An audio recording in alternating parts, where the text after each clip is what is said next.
All right, so the Kentucky Derby field is pretty much set. We do have the Lexington this Saturday, but unless there's a horse like really on the bubble who wins it, probably not going to affect the shape of the Derby field too much.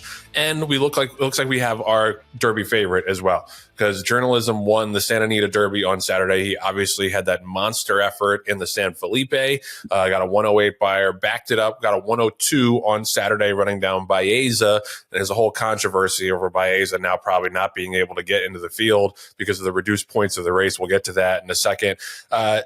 Journalism had like a little bit of traffic on the first turn and a little bit in the second turn, then, came out and mowed down his competition like he often does. And listen, he has done absolutely nothing wrong. He's the fastest horse going into the race.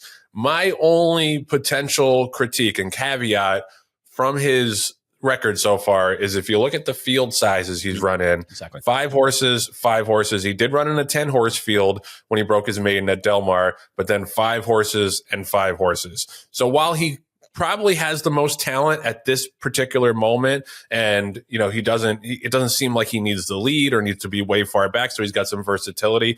I just wonder, and I would be hesitant to take a really short price on a horse entering a 20-horse field off of 4 of his 5 races being in 5-horse fields, where it really, like, you can't recreate the experience of running in the Derby field. That's my takeaway. No disrespect to the horse. He's obviously going to be a deserving favorite, but I don't know. That's just something I had my eye on because, coming out of those Santa Anita preps, the quality is great, but the field sizes are small, and it's not a great. I don't think that's a great preparation point for the Derby. John, what do you think? Well, I think you can look at it 2 ways, Joe. Certainly, I think that through your lens, there's a lot of merit, as far as numbers. And no horse is going to go from any prep to be able to replicate a 20-horse field like they're going to sit in the Kentucky Derby with 150,000 people yelling and screaming and all the amping up of energy that goes on with the Kentucky Derby. What I will say is that even though they were 5-horse fields, his racing style, his running style, Journalism I'm talking about, was counterintuitive to what I would say normal California racing is, which, you get the Bob Baffords, for example, horses where they go right to the front. Or they sit right off the lead and then continue to improve as the race goes further. So, in a race where there were only 5 horses in there or 4, competitors in there, for all intents and purposes, like 2 of them were rabbits and, trying to set it up for a different horse other than Journalism. So he had to run a little bit against the biases of what they're usually doing in California.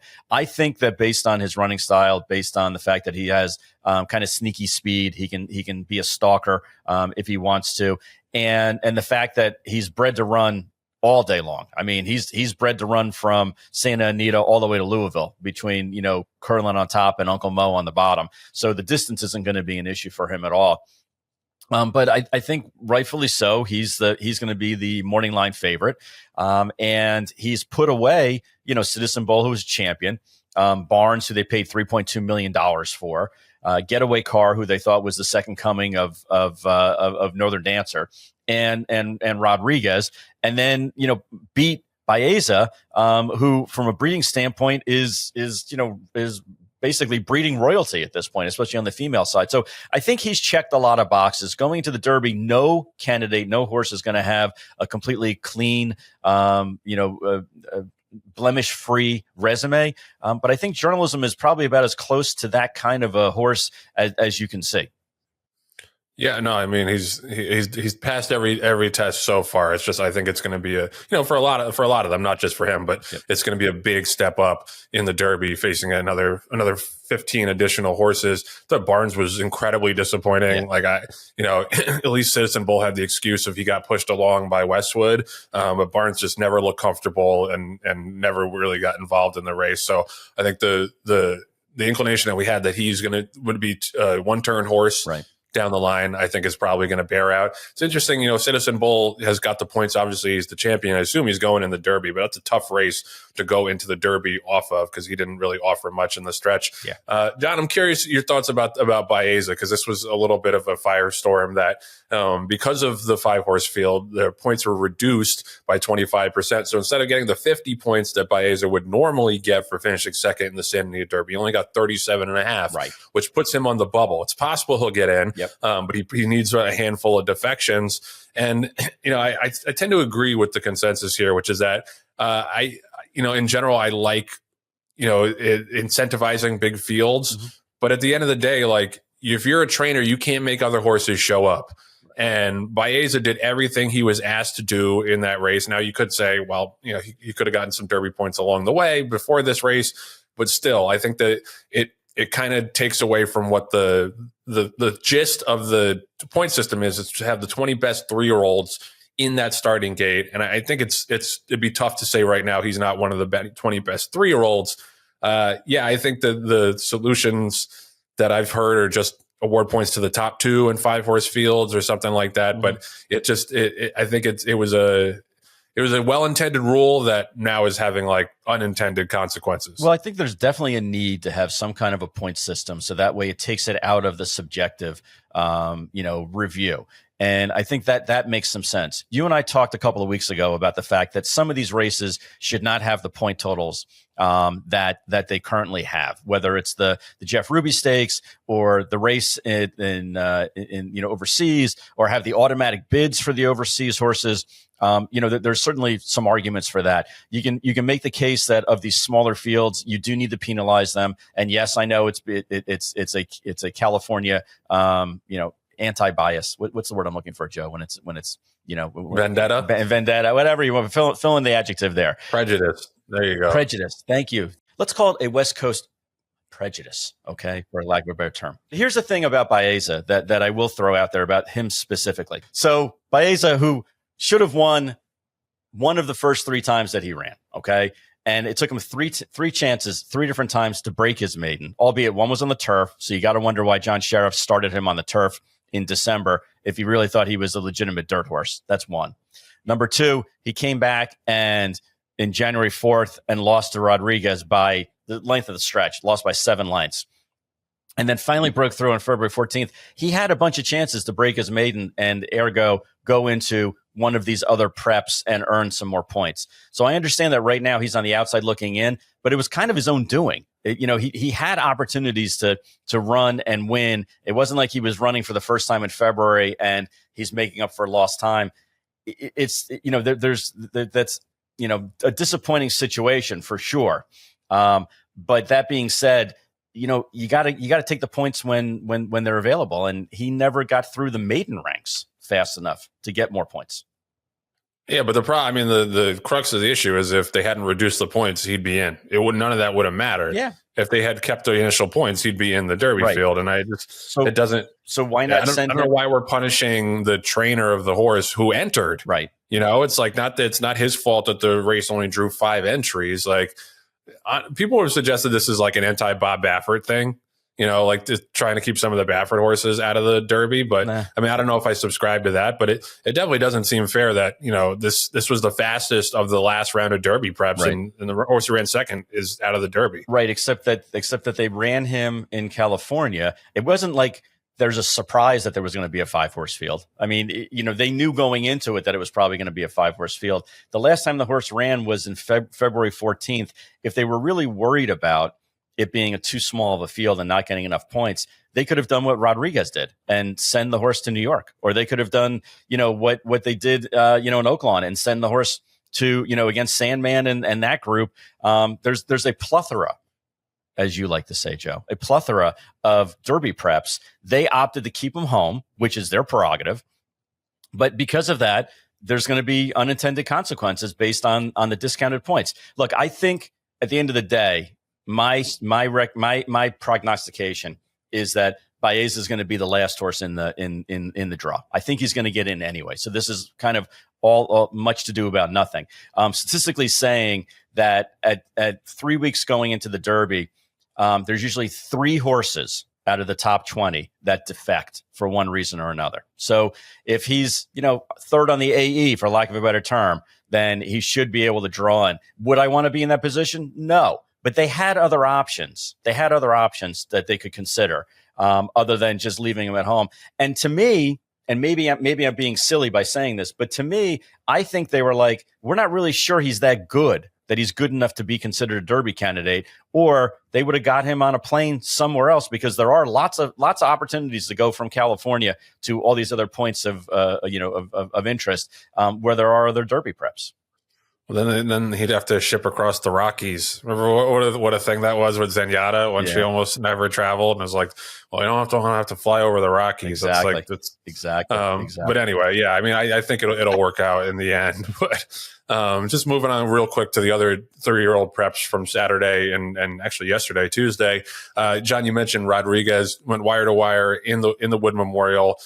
We had a horse in that race, Statesman, who didn't really pick up his feet, but it really, there were some horses that made up a little bit of ground. But I thought, once Rodriguez was able to set that kind of pace, he's probably going to be the best horse in that race, and he proved it. Yep. Adds more speed to the race, and then I think so does yesterday's result in the Bluegrass with East Avenue running second. Right. And I was happy to see East Avenue bounce back after a really, really bad race in the Risen Star, and he was best in that race. Like, he shook off all of the pace players, and it just got run down by Burnham Square. I thought that and shout out to Ian Wilkes, who won both grade ones yesterday. Mm-hmm. I just thought Burnham Square with that kind of setup, he should have won that race by open lengths if he's a Derby contender. And I thought East Avenue was best. And the fact that he just ran him down, East Avenue would jump back to his left lead because he was so tired in the last 16th of a mile. I thought, there's nobody I really want out of that race going into the Derby. No, I concur, Joe. And the Bluegrass usually is the springboard for a lot of these Derby contenders. But when they went the first quarter, they went in 22-4, and then each subsequent quarter got slower. They went the next quarter in 24 flat, the next quarter in 25 flat, the final full quarter in 26 flat, and then 13-2. So they were all laboring. And I know it was an exciting finish in the sense that Burnham Square just got up by a nose after being bumped at the start, circling wide, and I think posted a pretty good buyer number, primarily because of all the trouble that he got into. I think it was 96. 96. Yeah. 96. Yeah. So again, that horse continues to improve. But as somebody texted me yesterday, there's nothing to see here, nothing to fear here. And I think that's probably true. I was happy to see that East Avenue held on for second, because from a personal standpoint, I'm excited that there's another speed horse that's going to be in the field. It's only going to help from a selfish standpoint, only going to help us. And then, you look at the Wood from earlier in the weekend, and certainly Rodriguez had hit the board in a number of races out in California. I was actually more impressed with Grande. I thought Grande continues to improve, continues to get better in only his third start of his race. And it was nice to see Dylan Davis, ride another good horse, and almost stole the race, until the end, and then kind of the talent went on from Rodriguez. But I think if you're looking at who the top candidates are, I think you start with journalism. You're looking at a horse like Tistastic, Tappan Street, not Tappan Street. You look at Sandman, maybe, maybe, and then Coal Battle. I think you have to have it, kind of in your exotics, because again, God bless the trainer of Coal Battle, Lonnie Briley, who in his interview said, that he was definitely one breeze short. But he also said something I thought was really funny, and maybe it was under discussed. And that is, he said, I was one breeze short, and I just wanted to make sure he came out of this race sound. And I was like, Lonnie, don't say that. Don't say you hope that the horse comes out of the race sound. But anyway, he is a breath of fresh air as far as his honesty and forthrightness. I think we can all take a lesson from that. And Joe, just for those of you who are scoring at home, much like the points in our Derby contest, the points in the Stone Street Lexington mean absolutely nothing, because the top point getter would be 20 points. And I was surprised to see this, that not one horse in that race, not a one, Joe, has any Derby points going into the Lexington. It's almost like, why run in that one, other than maybe it's a grade 3 and you want to get some black type. But good. It's a good springboard for the Preakness, if that's your goal. Right. Yep. That's legit. I'll give you that one. Absolutely. But yeah, there's not gonna be any change in the leaderboard of our contest, first and foremost, most importantly. and of the Kentucky Derby. So basically, at this point, it's whether or not you get defectors. Whether or not, I think Luxor Cafe has stated that they are coming. Admire Daytona, I know, made the $6,000 Triple Crown late supplemental fee payment, so they are definitely coming. And I think Heart of Honor also did that, but I don't recall if Heart of Honor is also going to accept the automatic bid for the Kentucky Derby from Europe. But then immediately thereafter, you have Built with the Eclipse Award horse, Neoquist, who is Safi Joseph's horse, and then Baeza, and then a bunch of others that are hoping that there's a bunch of defections atop the leaderboard. I'm just glad that we're safely in the field with maybe Sandman.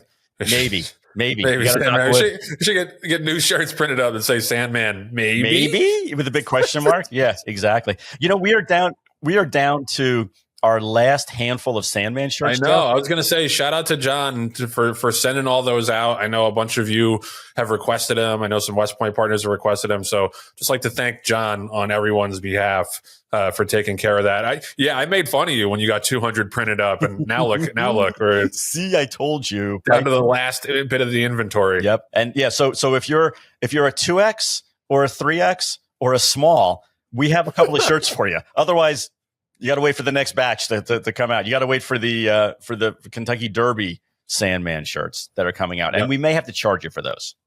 Yeah, no. John learned his lesson this time around.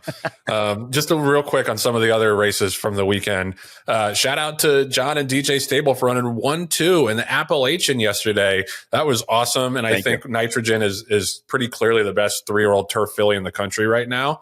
So that should set her up really nicely for the Belmont Oaks and the Saratoga Oaks and all that good stuff. And the Edgewood. Or maybe a Royal Ascot trip? No.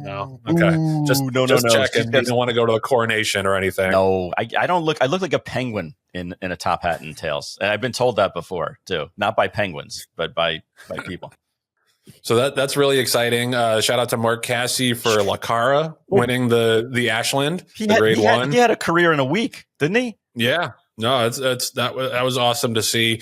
Her race notwithstanding, I just have not been impressed by the 3-year-old fillies so far this year. Like Good Cheer has obviously the horse to beat and is undefeated for a reason, and La Cara is capable of a really good race as she showed. But you look at the other races over the weekend. Tenma won the Santa Anita Oaks, got a 75 buyer.